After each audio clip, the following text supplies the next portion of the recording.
In our previous lecture, we understood the Aristotle's fallacy and why was the Aristotle's statement was wrong.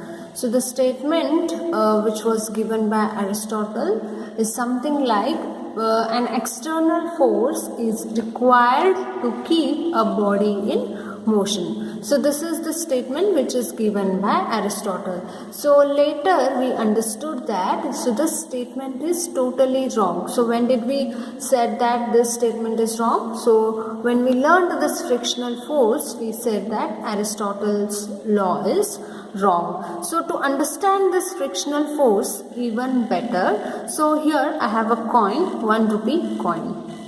So to displace this coin from, let's suppose, this point to somewhere here, so to displace this coin, so what I have to do, I have to apply the force. So this force whichever I am applying here will be equals to this force. So here I'll apply the force on the coin. So this force is equals to this force. So what will happen if I apply the force on this coin? So this coin should displace. So displace in which direction? In the direction of force. So that means the coin should displace in this direction. So hope you have understood. So if you have not understood, let me keep this coin here. So if you apply a force on this coin in this direction, this coin should move like this. Clear? So now let me do an experiment. So now what will I do? I'll apply a force on this coin. So here. So what happened? This coin from this point went to this point, and then later it came to the rest. So why did this coin came to rest? Because there is a frictional force that is applied or that came from book to the coin. So that frictional force opposed the motion of this coin. So whenever I apply a force, so there will be an opposing force which brings this object to rest. So if let us think that if there is no frictional force, and in the absence of frictional force, if I apply the force on this coin, then this coin would move like this only. So this will not come to rest. So clear? So if there is a frictional force, then this coin come to rest. See, that came to rest after traveling like few centimeters. Why did that came to rest? Because there is a frictional force that is given by book to the coin to stop the motion of the coin. Because of that, this coin came to rest. So if there is no frictional force, then this coin would move continuously in the direction in which we have applied the force. So that is the concept of frictional force. Hope you have understood this example. So if you people have not understood this example, then you can go to few physics books and try to understand what is frictional force. So frictional force is what? It is the opposing force, or the frictional force is the opposing force.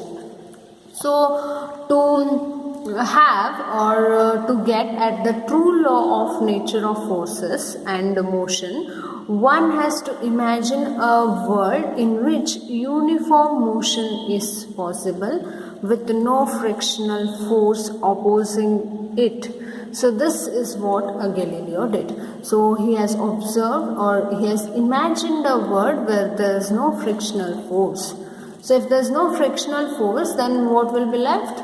Uniform motion of an object. So that is what explained by Galileo. So that concept comes under law of inertia. So law of inertia. So in this topic, the Galileo studied the motion of objects on an inclined plane. So inclined means, so there is an angle with the x-axis. So this is inclined plane. So this Galileo studied motion of the objects in an inclined plane. So this is inclined plane.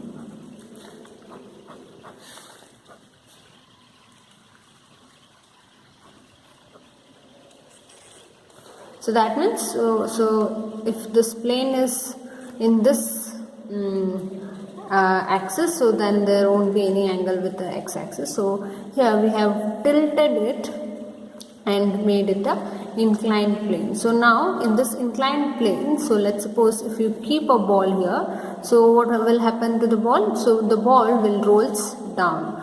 So this is what the inclined plane is. So now so the objects which are moving in the inclined plane will show three different like kind of properties. So first is objects moving down an inclined plane accelerates. So if you keep a ball here and if you leave the ball, and what will happen? The ball will get accelerated. So first is what? Moving down an inclined plane.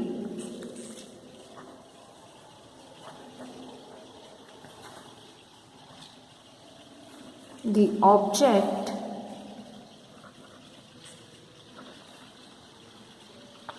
will get accelerated. So let us try to understand this concept. So here you have what you have? The inclined plane AB. So A is at the highest height or at a height h above the ground, and this B is touching the ground. So here if you allow a ball from the point A, so this is a ball, so let us name this ball as P. So if you allow this ball to move in this direction, then what will happen? This ball will get the or will pick up the acceleration, or this ball will get accelerated because it is traveling from highest point to the lowest point, and this ball will get accelerated, and later this ball will reach to this point. Clear? So this is the motion of a ball in an inclined plane when it is moving from top to down. So when moving down an inclined plane, the object will get accelerated. So here the object will get accelerated when it moves in an inclined plane. So this is inclined plane. So next is when an object is moving upward in an inclined plane, so the motion or the motion of the ball will get retarded. So let us understand that point also. So here you have the second point, B point. So object moving up will get retarded.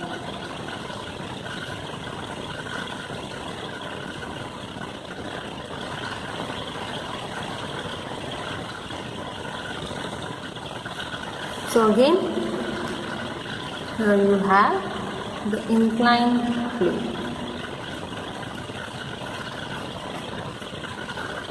So now, what will happen if you send a ball from the lowest point to the highest point? So if you move an object in this direction, then the ball will get retarded. So this ball will not reach to this point. So that ball will stop somewhere here.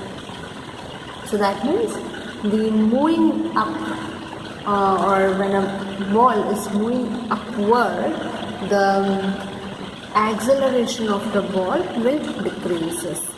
So now next is, so motion on a horizontal plane is intermediate situation.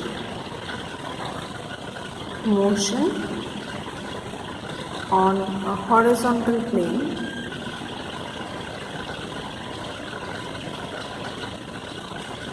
is intermediate situation.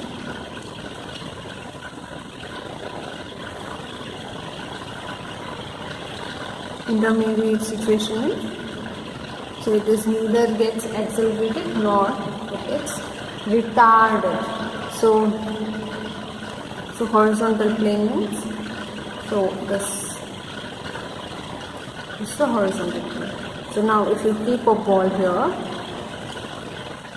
and try to move in this direction, then what will happen? So the ball will move in the direction of the force. The ball will reach to certain point. So now from these three examples, or from the, let's suppose from last example, what Galileo concluded is, so if this plane is frictionless, so let's suppose if this plane is frictionless, then this ball will neither gets accelerated nor it gets retarded, but it should move with a constant velocity. So that moves with a constant velocity. So if there is a frictionless horizontal plane,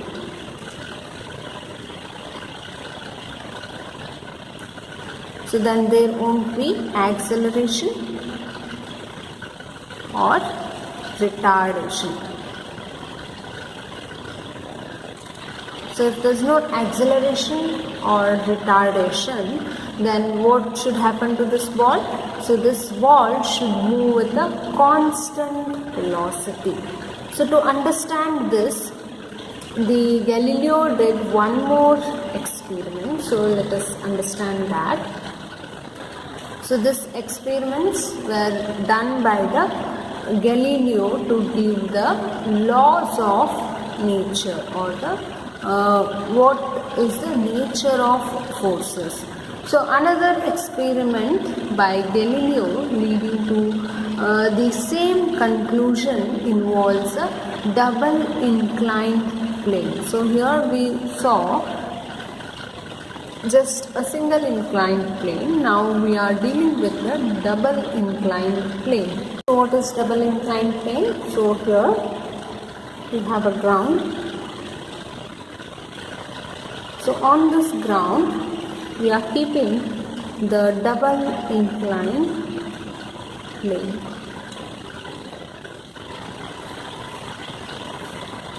Okay, so now the Galileo is releasing a ball from point A. So what will happen to this ball?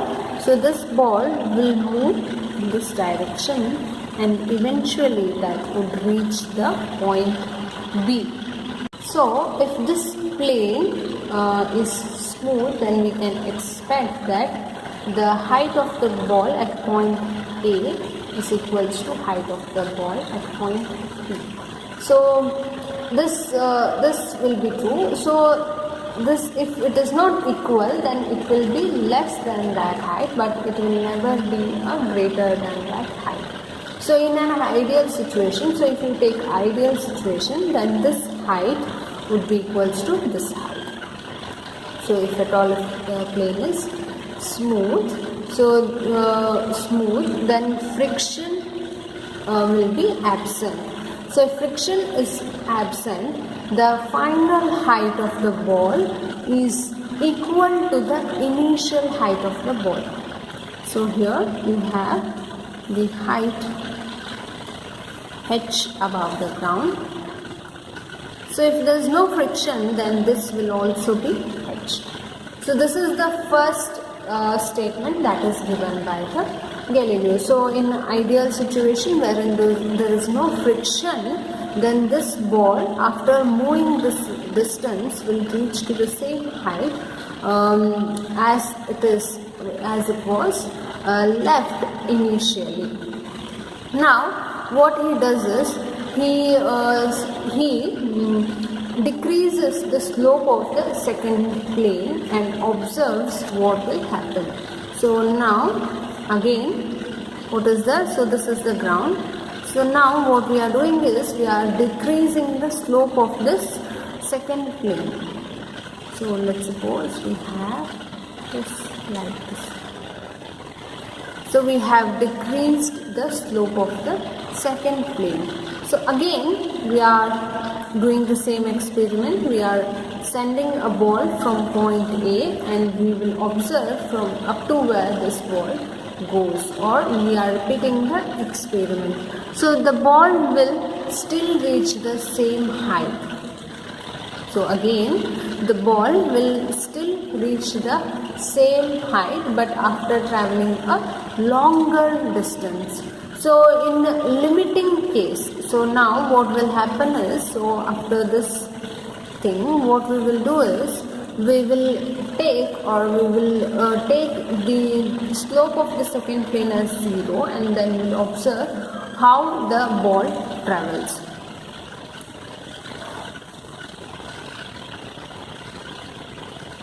And here what we are doing is we are decreasing the slope, or we have done the slope of the second plane as 0. So here the slope of second plane is 0. So again if you leave the ball from point A and if you observe what will happen to the motion of this ball, then you will get surprised. So this ball will travel an infinite distance. So in other words, the motion will never ceases. So this is of course the ideal situation. So in ideal situation, if there is no friction that is given by the plane to the ball, then this ball would travel to an infinite distance without stopping. So this is again an ideal situation, so that would never occur in our day-to-day life. So this is given by, or this experiment is done by Galileo. So in practice, so if you do this experiment, so this ball would comes to rest after traveling some finite distance. But if you take an ideal situation, then this ball would move to infinite distance. But practically that is impossible. So practically if you leave a ball from this height, then after going to certain distance the ball would come to rest. So rest on the horizontal plane. So because there is an opposing force which is acting on the ball. So that opposing force is what? So that is frictional force. So this frictional force that is given by this plane to the ball will opposes the motion of the ball. Hence the ball comes to rest after traveling a finite distance. So if there is no friction, then this ball would move infinite distance. Now, so what this friction is doing? Friction is opposing the motion of the ball. So, however, so we can never totally eliminate the friction force or frictional force. So, if there is no frictional force, then the ball would continue to move with the constant velocity on the horizontal plane. So if there is a frictional force, then this ball would come to rest after traveling finite distance. So with this experiment, so with this 3 experiments, Galileo arrived at a new insight on the motion that had eluded Aristotle's statement and those followed him. So that is the state of rest or a state of linear motion. So uniform linear motion, state of rest or state of uniform linear motion.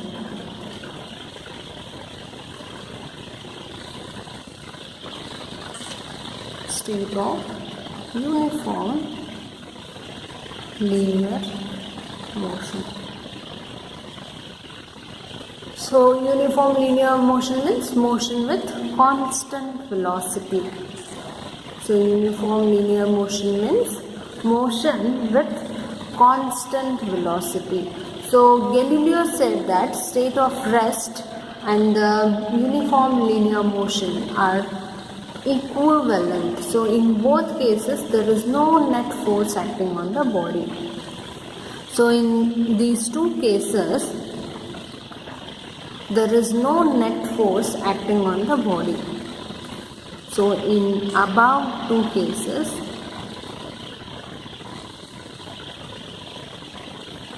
there is no net force which is acting on the body. So what he said, so if a body is at rest then there is no net force acting on the body. So if body is uniform linear motion then also there is no net force which is acting on the body. So it is incorrect to assume that a net force is needed to keep a body in uniform motion.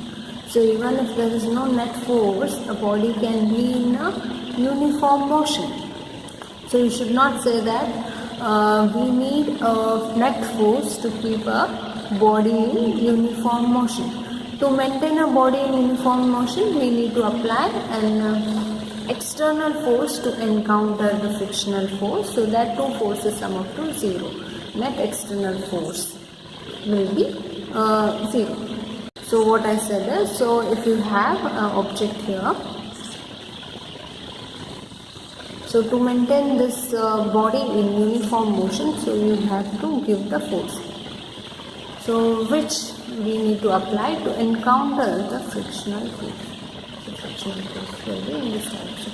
So these two forces, F frictional and F external, so these two forces are in opposite direction. So if you write Fe is in opposite, Fe will be equals to Ff, but Ff is in opposite direction.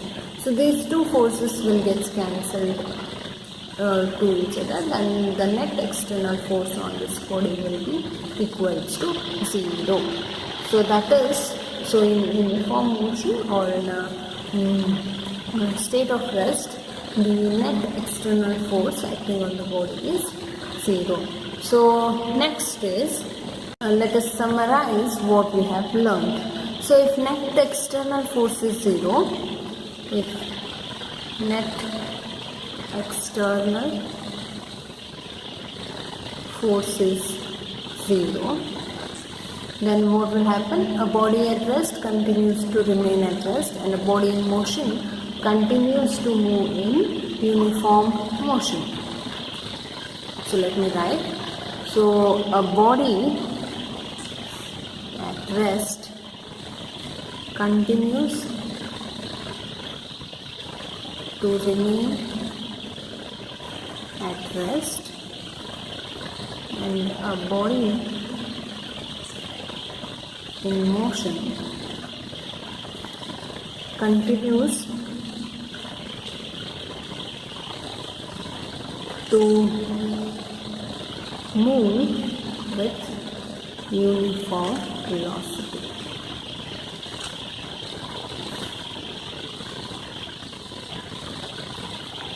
So this is what we have understood from the experiment. So if net external force is 0, a body at rest continues to remain at rest, and the body in a motion continues to move with a uniform velocity. So this property of body is called inertia.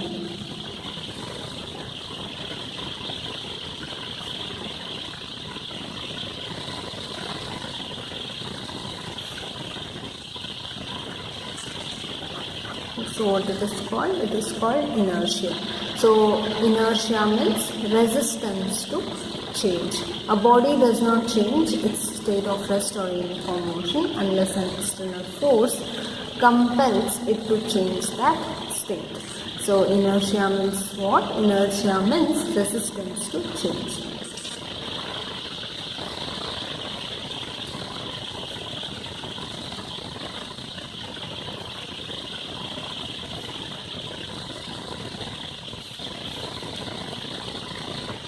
So what this means? So whenever there's a body which is at rest, so if there's no force on it, then this body would remain such as. So if a body is in motion, so if there's no external force, then this body would move with a uniform velocity.